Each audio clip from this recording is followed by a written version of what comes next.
Hey, this is Neha and you are watching my channel English with Neha Juneja. In this video, I have covered Class 10 CBSE Board's Poem 2 from the book First Flight, and the poem's title is Fire and Ice. Let's recite it first. Fire and Ice by Robert Frost. Some say the world will end in fire, some say in ice. From what I have tasted of desire, I hold with those who favor fire.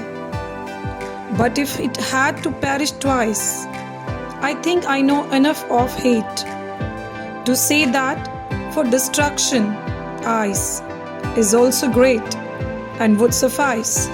About the poet, Robert Lee Frost was an American poet. He is known for his realistic depictions of rural life.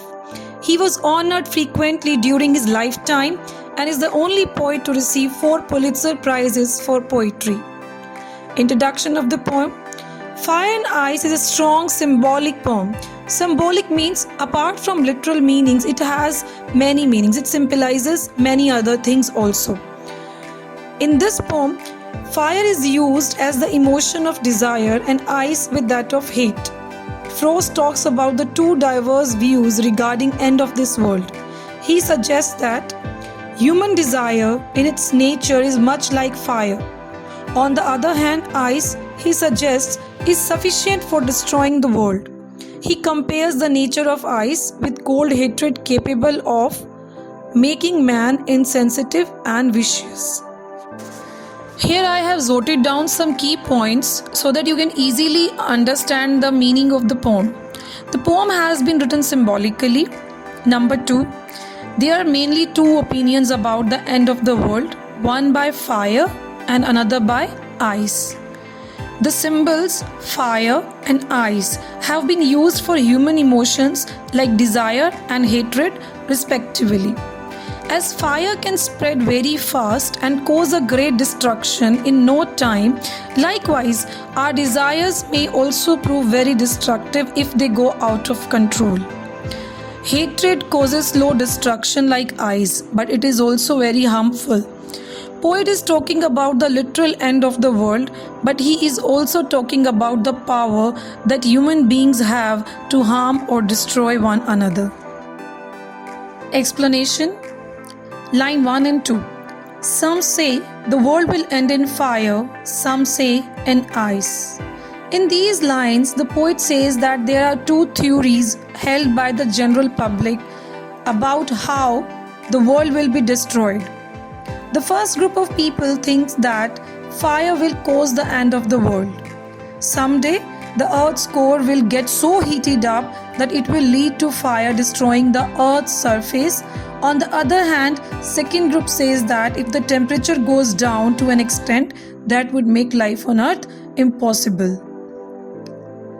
Line 3 and 4. From what I have tasted of desire, I hold with those who favor life. Desire means a strong feeling to have something, and favor means support or approval. Tasted here means experienced. So in these lines, the poet compares the fire with the destructive feature of human being, that is desire. He says that he is aware of fiery desires. He would favor the ones who say that the earth will end with fire. It means that we human beings will let our emotions rule us, and if we do not control them, these desires will surely destroy everything around us. But if it had to perish twice, I think I know enough of hate to say that for destruction, ice is also great and would suffice. Perish means die or destroy. Suffice means be sufficient. Destruction means to destroy. Here in these lines, the poet says, if the world has to expire twice, ice would equally competent in ending it. He brings about a contrast between ice and hatred. The human capability of insensitivity and hatred has the potential for inner destruction. Though slow and steady, it has the same effect that desire has on us. So, if given an option between fire and ice would be just as good as fire to destroy the world. fire and ice, literary devices. The rhyme scheme of the poem is AB, AA, BC, BCB. Assonance. It is repetition of vowel sounds in same line. The repetition is at different places in different words. For example, the long sound of O in the line I hold with those who favor fire. Next is imagery. Imagery is used to make readers perceive things involving their five senses. Means these images it appeals to our sense of touch and vision. For example, some say the world will end in fire. Here we are creating images in ourselves, and to say that for destruction ice is also great. Next is alliteration. Alliteration is the repetition of a consonant sound at the start of two or more closely placed words. For example, the sound of fur in favor fire and ver in world will. Next is personification. Personification is to give human qualities to inanimate objects, to non-living things. In this poem, the poet personifies fire and ice by giving them mind and power to destroy anything. Make sure to like, share and subscribe my video and do press the bell icon. Thank you.